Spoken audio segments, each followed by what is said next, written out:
This is Campus News, reporting the top stories from colleges and universities. Next on Campus News. From the classroom to the newsroom, we'll show you a special connection that helped these MSU Moorhead alumni win an Emmy. See how the pandemic has given NDSU nursing students a learning opportunity they will never forget. Keeping fans from the stands. Hear how the pandemic has kept one mom from cheering on her daughter. And a unique group performed at this year's Battle of the Bands at MSUM. Learn about their journey leading up to their big debut. Good morning and welcome to Campus News. I'm Eric George. And I'm Alex Larson. NDSU nursing students are getting a jump start on their professional careers by helping administer COVID-19 vaccines to the Fargo Moorhead community. Campus News reporter Kate Almquist spoke with a student who had the opportunity to step out of the classroom and onto the front lines. Nearly 60 NDSU nursing students traded their classroom textbooks for a needle and scrubs when they were called on to help with the COVID-19 vaccines. One of those students is NDSU junior Annie Gatsky. For Annie, one of the best outcomes of this process is being able to do something meaningful for her community. This is just a time in our lives that we will all remember. I'm just happy I get to be part of the steps to get back kind of towards our normal or our new normal. Annie says she is grateful to NDSU for preparing its students so well with real-life experiences like this one. We practice in labs, but when you have a real patient, just those communication skills, educating a patient in a medical way about it, I think you just gain so much experience so fast. COVID-19 vaccines are being done at FM community vaccination centers managed by local health providers. So far, Annie has only worked one 4-hour shift to make sure her classmates are all getting a chance to help out. However, she is more than willing to rejoin the force when vaccines become available to the general public. If they do need our help, I definitely foresee in the future like signing up for more time slots. For now, Annie says she is grateful she was able to give back to the Fargo Moorhead community while getting valuable experience and preparing for the real nursing world. With photographer Nancy Womboy, Kate Almquist, Campus News. Thanks to these frontline workers like these NDSU students, the CDC reports that North Dakota has the highest rate of administered vaccines in the country. College students across Minnesota can now be notified when it's their turn to get the COVID-19 vaccine. Minnesota Governor Tim Walz announced a new vaccine connector tool, allowing Minnesotans to learn their eligibility. By answering basic questions, the state will notify you when you become eligible for the vaccine. Governor Walz says all Minnesotans should be able to know when they can become vaccinated, and this new tool allows them to do just that. MSUM is offering free counseling services to anyone struggling as we come up on the 1-year anniversary of the COVID-19 pandemic. These counseling services are both professional and confidential. They're for anyone in the Fargo Moorhead College communities. Sessions are both in-person and virtual and located in Lohman Hall on MSUM's campus. You can schedule an appointment by contacting MSUM's Counseling Center. In honor of Black History Month, an organization on NDSU's campus put up an exhibit to showcase the influence of Black culture in the world today. Reporter Jenna Scott has a story on why NDSU's Black Student Association says discussions of these topics are so important. When you think of a library, you might think of books, computers, and overall, silence. But what about something that breaks the silence, so to speak? The Black Student Association of NDSU decided to launch a project at the school's library which honors Black culture. The name of it? Black America, The Story We'll Tell. It contains 4 different elements, including protesting, Black fatherhood, arts, and African Americans' role in the war, all of which are highlighting certain parts of Black culture. It helps people understand how important it is to have people of color here and how our stories help build this community. No justice! No peace! This past summer and fall was filled with protests against police brutality, racism, and other fundamental and civil issues. With everything that has happened over the course of the past year, including protests here in Fargo Moorhead, organizers say it's more important than ever to discuss the impact of Black history in our world today. People, if they come and visit this exhibit, then they can get an educational experience too, not only just personal. Hopefully it's personal, but most of all just letting people know like what's out there and what we have done within like separate like aspects of our community. Those who put up the exhibit say topics such as Black culture's influence on music and Black fatherhood are often silenced. But with displays like this, it can create room for more conversations to be taking place. I'm hoping that people take a second and really embrace what we're trying to say, and hopefully that changes their perspective on maybe the African American community. Jenna Scott, Campus News. This exhibit will stay up in the NDSU library for the rest of the semester. The largest organization that supports visual arts is making strides to recognize more diversity. This year, the College Arts Association Award included several people of color. The 2021 Distinguished Artist Award for Lifetime Achievement was granted to 93-year-old Samela Lewis. She helped to create spaces for African American art.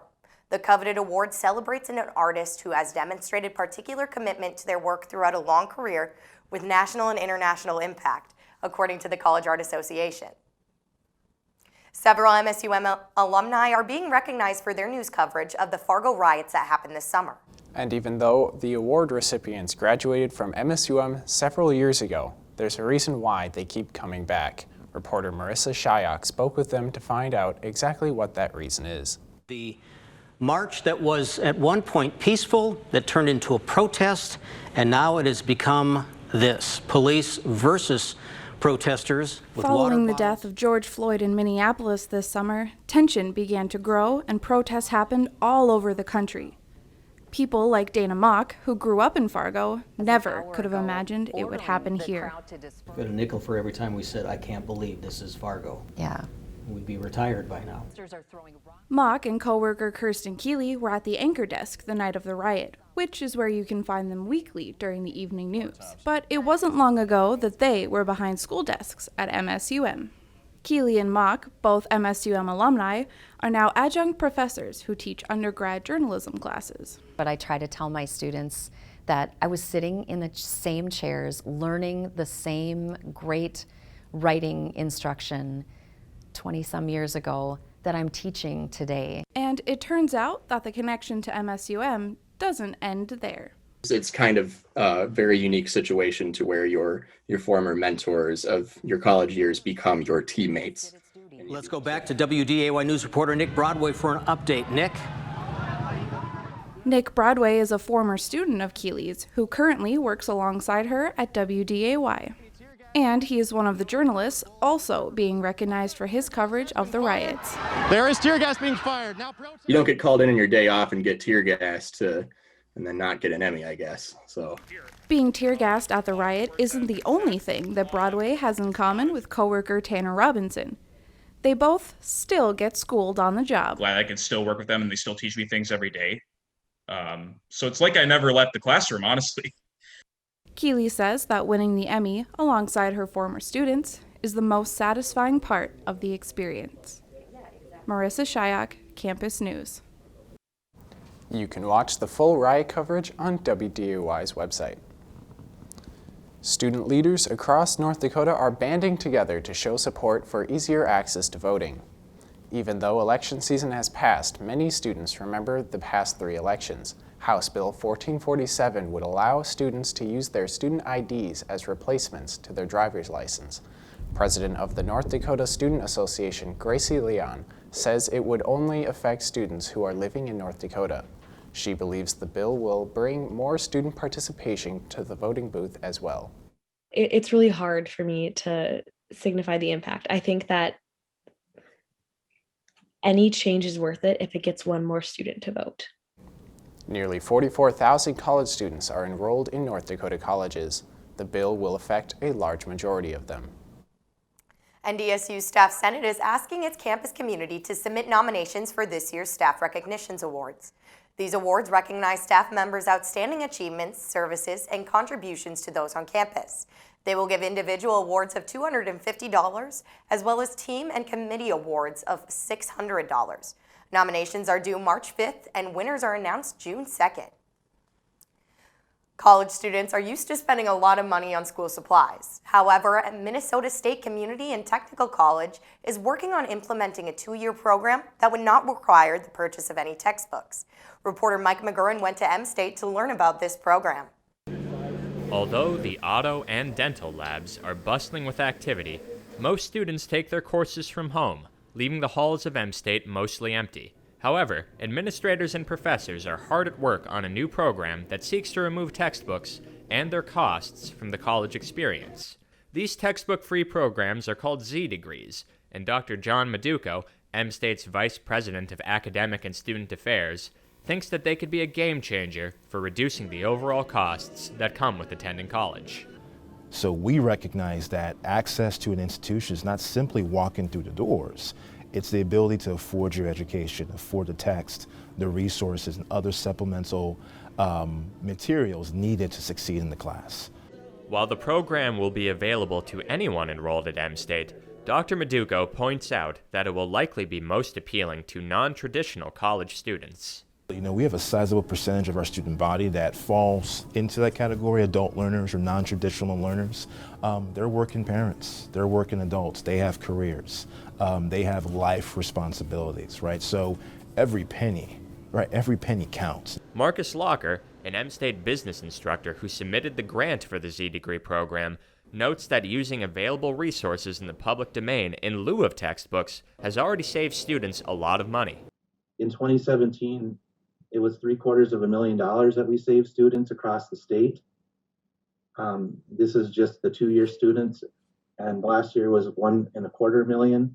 I'm sure it's going to be closer to $2 million this year. While both Dr. Maduco and Mr. Locker note that the program will face challenges on its path to implementation, they hope that in the end, it will make college more accessible and more affordable for everybody. With photographer Eric George, Mike McGurran, Campus News. M-State plans to start offering Z degrees in the fall semester of 2022. The president of Ohio State University is setting a goal that could impact thousands of students. OSU President Dr. Christina Johnson announced a plan to have students graduate debt-free. Dr. Johnson says this would make Ohio State the first school to offer a bachelor's degree without any debt. She says the average OSU student graduates with $27,000 in debt, and eliminating that can help their future. Dr. Johnson hopes to have this ready within the next decade. Some take the class as a work requirement, others just want that peace of mind. Reporter Brian Stenberg takes us to a class where the outcome is more important than getting a grade. At this class at NDSU, 1 minute until analysis will resume. Students learn to save a life by working on a mannequin. On the white adhesive pad. Students worked in pairs to practice basic CPR. Using tools such as an AED, students practice being able to respond quickly to a possible emergency. Training. Press the flashing orange button now. Administering shock. Shock delivered. For instructor Braden Chosas, these situations can be all too real. First lifeguarding shift ever, we had a little boy who ended up drowning. We were able to resuscitate him and he came back, but to be honest, my first shift coming off I froze a little bit. I didn't know what to do. These experiences have given Chosas an idea of what he wants to do in life. It made me want to pursue my lifeguard instructor so I could train our lifeguards. I could be doing in-services with them every other week. Just make sure we are always on top of our skills and able to perform our duties to the best of our ability. NDSU building manager Bethany Kristen says that even though the class was required for work, she feels the experience is worth it. I feel a lot more comfortable with the whole all-around aspect of CPR. All right, good job. We'll stop there. After learning how to perform CPR and first aid, the students took a test, cleaned the mannequins, and went back home with new life-saving skills. With photographer Ty Schonert, Bryant Stenberg, Campus News. NDSU will continue to offer these courses throughout the semester. MSUM students have found a way to escape the winter blues. It was all a part of MSUM's Dragon Frost celebration. One such event held this year was the annual mug crawl, where students got the chance at winning their very own campus-made mugs. However, this event was forced to shift to an online format. The purpose of the event was to have students become familiar with different offices around the campus and utilize them for their college experience. With the virtual mug crawl, it was kind of interesting to have the individual breakout rooms for participants to go in and ask questions if they have them of like the participating offices, so they can take away some information about offices that they might not have had previously. So I would say that's another beneficial thing. Students who participated even got their very own Valentine's Day cookie as an extra reward. The College of Wooster and Ohio State University are continuing their sponsorship to keep the Wooster Science Cafe event open to the science community. This monthly event brings in people who are interested in science to talk about their experiences. One of the founders hopes the event sparks conversation on how important science is during these times. The event now includes a digital format, so those not in town can experience the event. The schools hope to host an open house in May to share with the science community and enjoy the outdoors. Students at MSUM lined up to get a warm meal at the annual Dragon Frost Mac and Cheese Bar. Those attending were able to pick from a variety of toppings like broccoli, hot dogs, bacon, and cheese. Because of COVID-19 restrictions, those running the event say it was more difficult to put on than previous years. People were able to follow COVID safety guidelines and enjoy some mac and cheese at the same time. It's really good. The food is really good. I'm glad I can have something to do on campus, you know. Dragon Frost has plans to host the Mac and Cheese Bar next year. After days of 30 below wind chills, the percussion ensemble at MSUM gave the community an ice-cold performance. Believe it or not, the cold temperatures helped the performance go on. Reporter Brian Stenberg has more on the chilly midwinter concert.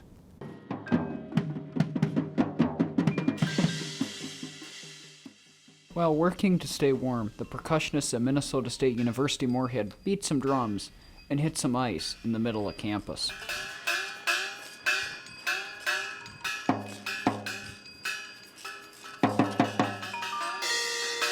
This unique performance in the freezing cold stemmed from a Facebook video. About 5 years ago, I was watching on Facebook some videos of people performing on frozen lake ice in Siberia. And I thought, it looks like that'd be fun. And I started thinking, I wonder if we could do that here in Fargo Moorhead. But the performance this year almost didn't happen. MSUM Professor of Percussion and Chair of the School of Performing Arts, Dr. Kenyon Williams, says the recent cold weather allowed the ice to be made. This ice doesn't freeze very well thick enough if it's above zero. So this year I didn't think we actually get to do it just because we had such a mild winter. MSUM freshman Eli Cole says he has one part of the performance that he enjoys most. Pretty much all of the stuff that we did there was all improvised. A lot of us were just kind of bouncing into ideas off each other, whether you saw it or not. Dr. Williams says events like this are important to have in times like these. People have lost the sense of community. I think we all miss that sense of community that you get by going to a concert, by going to a restaurant, by just hanging out with friends. Through performances like these, the MSUM Percussion Ensemble hopes to give the community something fun in these difficult and cold times. With photographer Hallie Nottage, Brian Stenberg, Campus News. Dr. Williams says it takes 48 hours to make the ice needed for the performance. Now we turn it over to Jordan for a look at this week's sports. So, Jordan, I heard that fans are back allowed in NEMSEC. That's true, but what happened while they were gone? Safety precautions brought on by COVID-19 have impacted more than just student athletes. Reporter Breck Stutz talked with parents of MSUM student athletes to hear how the pandemic has impacted them and their families. She's number 2 for the women's basketball team. Every parent wants to see their child succeed, especially when their child is competing in what might be the final games of their student-athlete college career. Due to pandemic safety regulations, MSUM had made the difficult decision to not allow audiences to attend live events at NEMSEC Hall. Valerie Steichen, mother to women's basketball athlete Natalie Steichen, is just one of many parents lamenting this decision to bar audiences from game day events. You know, initially, not going to the games was not a big deal, in that we just were happy that they finally got to play some games. One thing that was hard for us is that probably since Natalie was in 2nd grade playing basketball, I don't believe we missed a game. Of course, it is hard news to hear. Obviously, fans are a big part of the game and stuff. It definitely does change the atmosphere of the game and gives us some room to go off of, some energy to go off of. Thanks to the tools of the digital age, Valerie and other parents can watch their kids compete virtually. However, this experience is decidedly different. We've been trying to support them by watching the games online, which has been great. Not quite the same for us. And then with it too being like my senior weekend, And senior night being on Saturday, it's really important to see my parents watch me play in NEMSIC, because I know like without them I wouldn't be able to play in NEMSIC like ever. After many months, MSUM eventually relaxed their regulations for the last 2 home games of the women's basketball regular season. Tonight we get fans, so it's going to be pretty special to play out there tonight.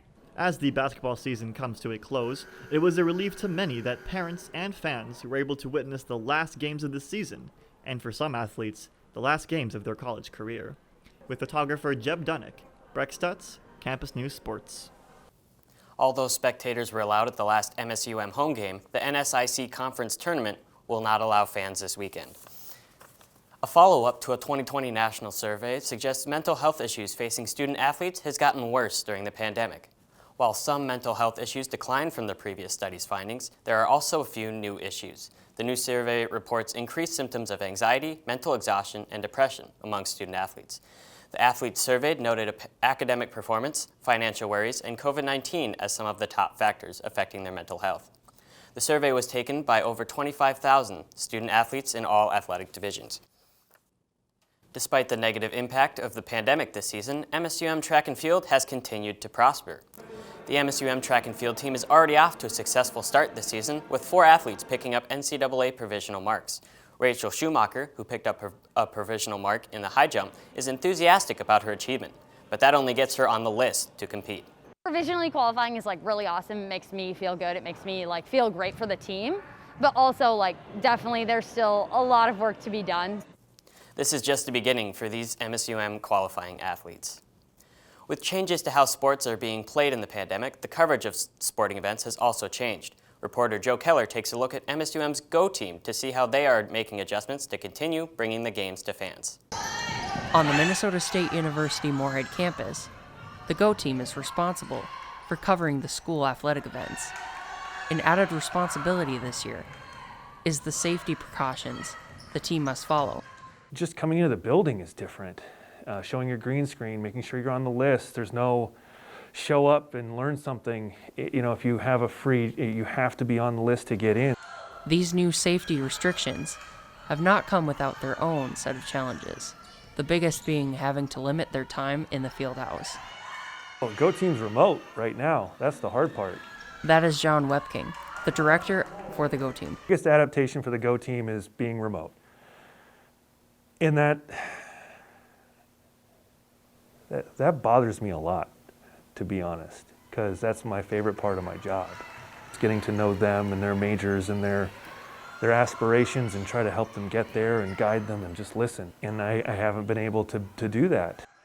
These adjustments have been felt not only by Webking, but students working for the GoTeam as well. Nadir Youssef is a GoTeam student intern.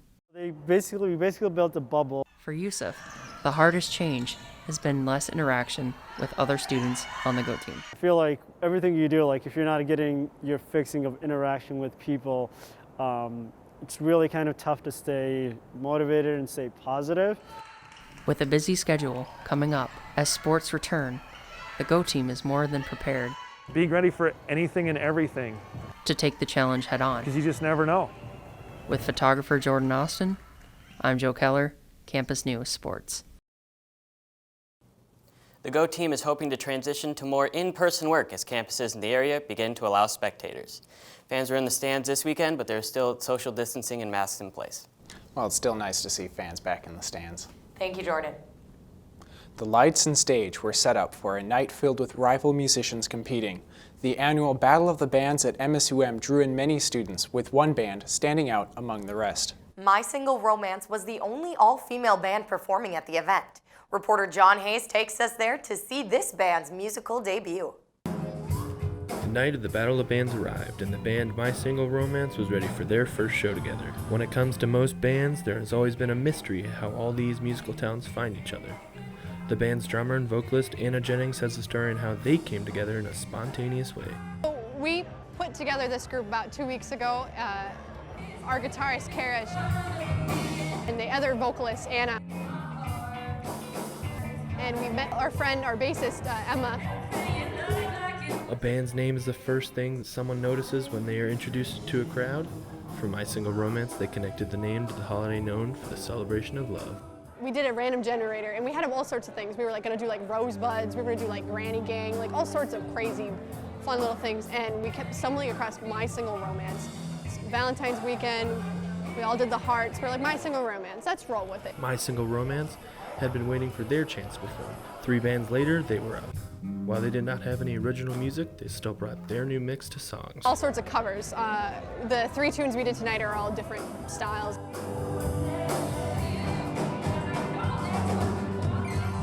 We wanted to do something that really could just encapsulate all the different things that we can do.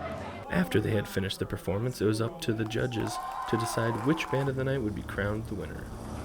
Second place, we have My Single Romance. It was so much fun. I was jumping up and down because I just thought that I might as well have won first place, because it was just so much fun that we got to place.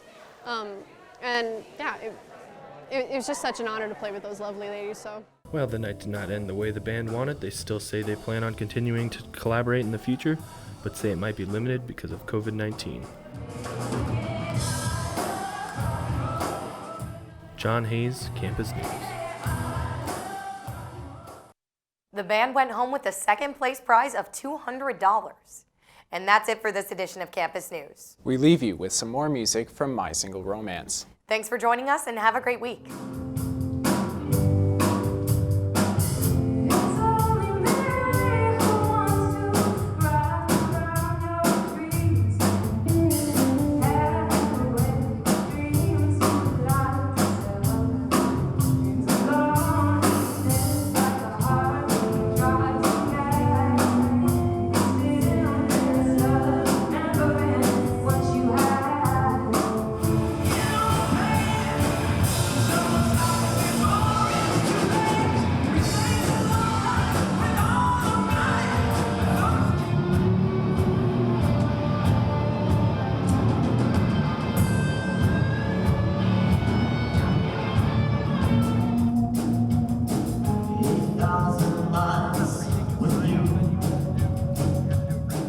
Campus News is produced by the Television News Workshop in the School of Communication and Journalism at Minnesota State University Moorhead in cooperation with Prairie Public Television.